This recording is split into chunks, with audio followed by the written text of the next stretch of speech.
بسم اللہ الرحمن الرحیم الحمدللہ نحمده ونستعینه ونستغفره ونؤمن به ونتوکل علیہ ونعوذ باللہ من شرور انفسنا ومن سیئات اعمالنا ونعوذ باللہ من شرور انفسنا ومن سیئات اعمالنا ونعوذ باللہ من شرور انفسنا ومن سیئات اعمالنا من يهده الله فلا مضل له ومن يضلله فلا هادي له ونشهد ان لا اله الا الله وحده لا شريك له ونشهد ان سيدنا ومولانا محمدا عبده ورسوله صلى الله عليه وعلى آله واصحابه وبارك وسلم تسلیما کثیرا کثیرا اما بعد فاعوذ باللہ من الشیطان الرجیم بسم اللہ الرحمن الرحیم قل هذه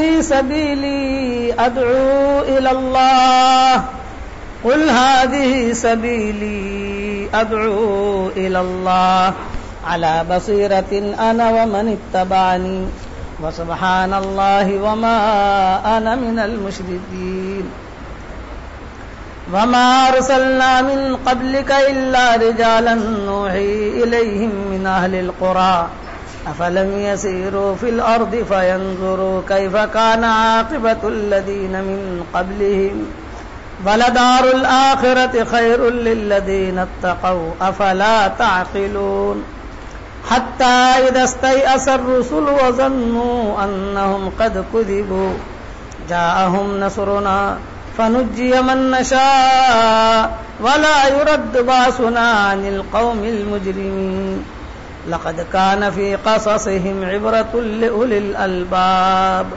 ما كان حديثا يفترى ولكن تصديق الذي بين يديه وتفصيل كل شيء وهدى ورحمة لقوم يؤمنون صدق الله العظيم. قابل احترام بھائیوں، دوستوں اور بزرگوں، سلسلہ وار وہی مضمون حضرت یوسف علیہ السلام کا، حضرت یعقوب علیہ السلام کا، حضرات انبیاء کرام علیہم الصلوۃ والسلام کے قصے یہ بطور کہانیوں کے نہیں ہوتے، بلکہ اللہ جل جلالہ عما نوالہ قرآن میں فرماتے ہیں لقد کان فی قصصہم عبرۃ لأولی الالباب ما کان حدیثا یفترى، ان کے قصوں میں عبرت ہے عقل مند لوگوں کے لیے، یہ کوئی گھڑی ہوئی کہانیاں نہیں ہیں جیسے گھڑی ہوئی کہانیاں ہوتی ہیں. یہ جتنے بھی قصے ہیں انبیاء کرام علیہم الصلوۃ والسلام کے، تو یہ قصے بطور کہانیوں کے نہیں ہیں. اللہ تعالیٰ قرآن میں فرماتے ہیں لقد کان فی قصصہم عبرۃ لأولی الالباب، عقل مندوں کے لیے اس میں جو ہے عبرت ہے. ما کان حدیثا یفترا، یہ کہ من گھڑت کہانیاں نہیں ہیں کہ لیلا مجنون کی کہانی ہے، اس طریقے سے یوسف زلیخا کی کہانی ہے، یوں کہنا. اس میں عبرتیں ہیں. ہر نبی کے قصے کو اللہ نے عبرت کے ساتھ جوڑا ہے. اس کے لیے یہ جو قصہ پورا بیان ہوا حضرت یوسف علیہ السلام کا، سب سے بڑی جو اس میں عبرت ہے وہ تقوی کی ہے کہ تقوی آدمی کی زندگی میں ہوگا تو وہ آدمی ہمیشہ کامیاب ہی رہے گا. یاد رکھنا کہ متقی کبھی نامراد نہیں ہوتا. متقی جو ہوتا ہے وہ کبھی بھی نامراد نہیں ہوتا، وہ ہمیشہ منزلوں پر پہنچتا ہے، چاہے ولو بعد ہی، چاہے تھوڑے دنوں کے بعد پہنچے، چاہے تھوڑے دنوں کے بعد پہنچے، لیکن ضرور وہ منزل پر پہنچے گا.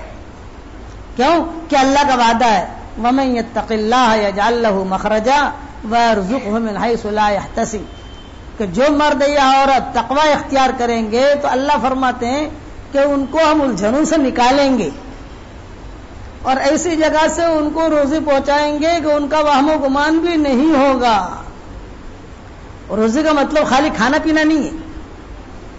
آدمی سوچتا ہے کہ روزی کا مطلب یہ ہے کہ کھانا پینا، کرنا کھانا پینا یہ بھی ہے، لیکن اصل روزے کا مطلب یہ ہے کہ اس کی جو حاجت ہے، بیوی کی حاجت ہے، تقوی کی وجہ سے اللہ اس کے لیے نیک بیوی کا انتظام کرے گا. شوہر کی حاجت ہے، اللہ اس کی تقوی کی وجہ سے نیک شوہر کا انتظام کرے گا. مکان کی حاجت ہے، اس کی تقوی کی وجہ سے مکان کے اللہ انتظام کرے گا. یہاں تک کہ اگر اسے دکان کی حاجت ہے، تقوی کی وجہ سے اللہ اس کے لیے دکان کا انتظام کرے گا. وَيَرْزُقْهُ مِنْ حَيْثُ لَا يَحْتَسِبُ. سوچ بھی نہیں سکتے کہ مقداد ابن اسود جو ہے وہ استنجا کے لیے گئے، حدیث شریف میں آتا ہے، اور چوہا جو ہے وہ نکلا بل میں سے. مقداد ابن اسود کے ہاتھ میں رومال تھا، چوہے کو پکڑ لیا.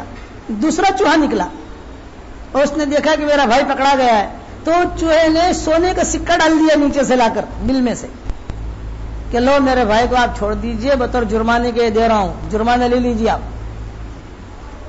حدیث میں آتا ہے کہ 16 یا 17 سکے لایا وہ،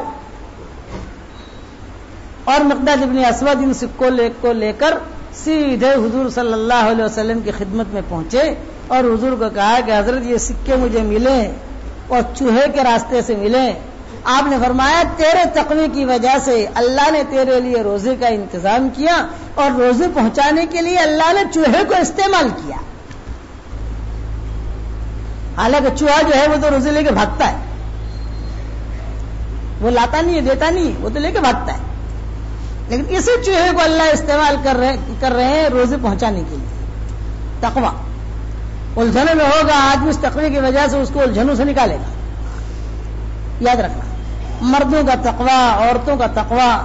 اور تقوی کا کیا مطلب ہے؟ اللہ کا ڈر ہر حال میں. اللہ کا ڈر اگر دل میں ہوگا نا تو اس آدمی کے پھر تشکیل کرنے کی ضرورت نہیں، وہ ہر حال میں اللہ سے ڈرے گا. عبداللہ ابن عمر تشریف لے جا رہے، حدیث شریف میں آتا ہے، ساتھی بھی تھے. راستے کے اندر ایک چرواہا ملا. اس چرواہے سے کہا کہ بھائی ہم لوگ مسافر ہیں اور ہمیں جو ہے تھوڑا دودھ کی ضرورت ہے، تو یہ تیری بکریاں ہے، اس میں سے کسی کا دودھ. یہ فرمایا، وہ چرواہے نے کہا کہ بھائی یہ بکریاں جو ہے میری نہیں ہیں، میرے آقا کی ہیں. تو عبداللہ ابن عمر نے کہا کہ تیرا آقا کہاں ہوگا؟ بھائی کوئی دے دے، ہم اس کو استعمال کر لیں. تو وہ نوجوان اسی جگہ کہہ رہا ہے کہ یا رجل این اللہ، بھئی میرا آقا تو یہاں نہیں ہے، لیکن اللہ کہاں ہے؟ اللہ تو ہے، ہر جگہ دیکھ رہا ہے، اللہ کو معلوم ہے. یہ تقوی، وہ تقوی گناہ سے بچائے گا بھی، اور یہی تقوی آدمی کو نیکی کی طرف لے کے چلے گا کہ متقی. اس لیے آج قرآن کے اندر پڑھا گیا الاخلاء یومئذ بعضهم لبعض عدو الا المتقی. قیامت کے دن سارے رشتے ختم ہو جائیں گے، سارے رشتے ختم حشر کے میدان میں. خالی تقوی والوں کا رشتہ باقی رہے گا. دنیا میں جو تقوی والے مرد ہوں گے، عورتیں ہوں گی، وہ ایک دوسرے کو پہچانیں گے، باقی کوئی پہچانے گا نہیں. نہ ماں باپ کو پہچانے گا، نہ بیٹا ماں کو پہچانے گا، نہ ماں بیٹے کو پہچانے گی. کرنا بھاگیں گے سب قیامت کے دن. یوم یفر المرء من اخیہ وامہ وابیہ. نہ یاد کیجئے وہ دن، قیامت کے دن کے بارے میں کہہ رہے ہیں، یاد کیجئے وہ دن جس دن آدمی اپنے بھائی سے بھاگے گا، اپنی بیوی سے بھاگے گا، اپنی بہن سے بھاگے گا، شوہر سے بھاگے گا. کیا عورت اپنے شوہر کو چھوڑ کے بھاگے گی؟ دودھ پلانے والی مائیں دودھ پیتے بچوں کو چھوڑ دیں گی. حاملہ عورتیں حملوں کو گرا دیں گی. خطرناک دن قیامت کا. اس دن میں جو کامیاب ہوگا کون ہوگا؟ تقوی والا. قرآن شریف میں آج پڑھا گیا 25ویں پارے میں الاخلاء یومئذ بعضهم لبعض عدو الا المتقین. حشر کے میدان میں سارے کے ساری دوستیاں ختم ہو جائیں، ساری رشتہ داریاں ختم، سارے رشتے ناطے ختم، تعلقات ختم. تقوی والے ایک دوسرے کو پہچانیں گے. اسی لیے علماء نے لکھا ہے کہ تقوی آدمی اختیار بھی کرے اور تقوی والوں سے آدمی جوڑ بھی رکھے،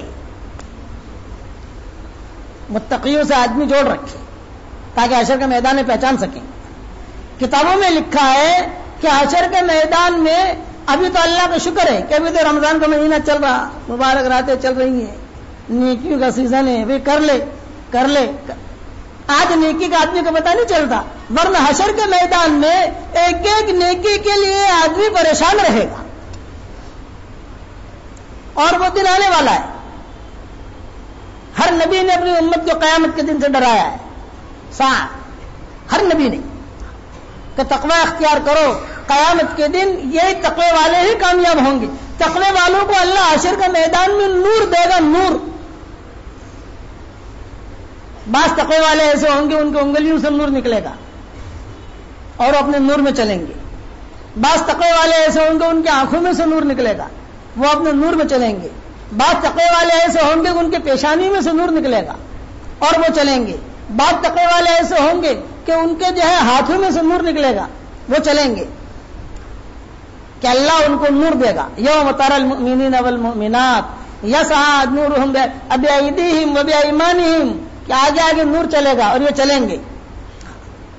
اور جو تقوی والے ہوں گے وہ اپنے نور کو پہچانیں گے, یہ یاد رکھنا. اسی لیے روایتوں میں ہے کہ اس نور کو مانگو. حضور صلی اللہ علیہ وسلم اس نور کو مانگتے تھے.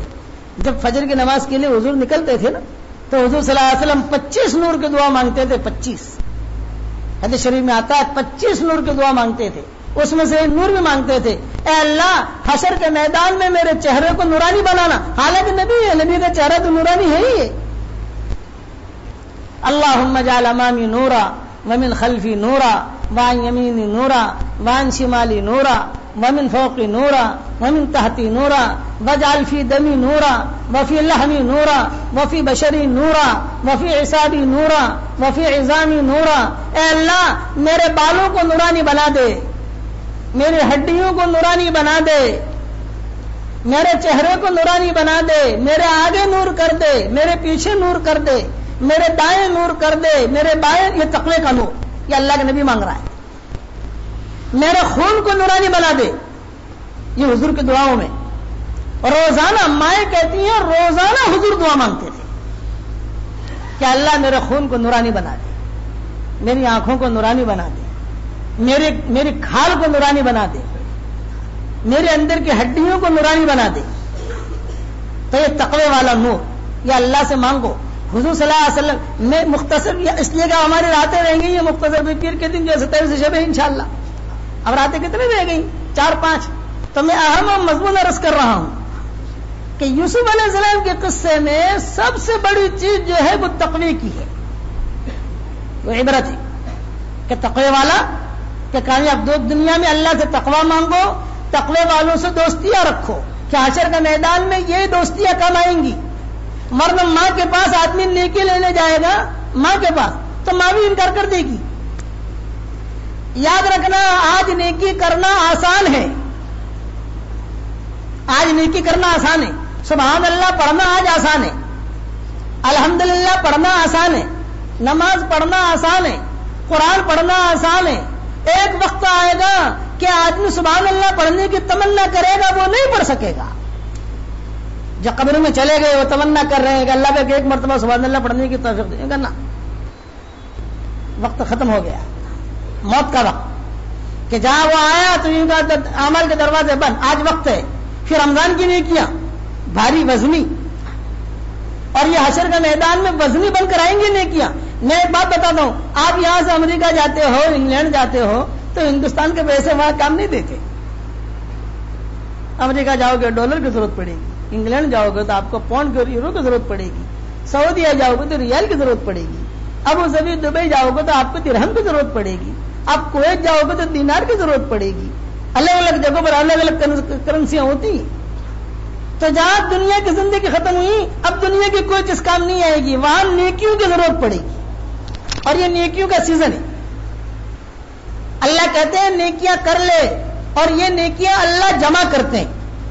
یہ نیکیاں مال کی نیکی, سبحان اللہ کی نیکی, قرآن شریف کی نیکی, وزن کے ساتھ. حشر کے میدان میں نیکیاں گنی نہیں جائیں گی, نیکیاں تولی جائیں گی. اور تولنا جو ہوتا ہے بطور وزن کے ہوتا ہے, وزن. اس لیے قرآن شریف یہ نہیں کہا گیا ہے کہ تمہاری نیکیوں کو ہم گنیں گے, تم نے کتنے روزے رکھے. آج کل آدمی کہتے ہیں کتنے قرآن پڑھے, میں نے 25 قرآن پڑھے, میں نے 10 قرآن پڑھے. کہ وہاں کوانٹٹی دیکھی نہیں جاتی, وہاں کوالٹی دیکھی جاتی ہے. کوانٹٹی نہیں گنی نہیں جائے گی. یہ کہ تولیں گے حشر کے میدان میں. تمہارا روزہ کیسا تھا, تقوی والا تھا نہیں تھا. کتابوں میں لکھا ہے کہ روزہ رکھا اور اسے تقوی نہ ملا, سمجھ لو کہ اس کا روزہ قبول نہیں ہوا ہے. اس لیے کہ روزے کا نتیجہ تقوی ہے. کتب علیکم الصیام کما کتب علی الذین من قبلکم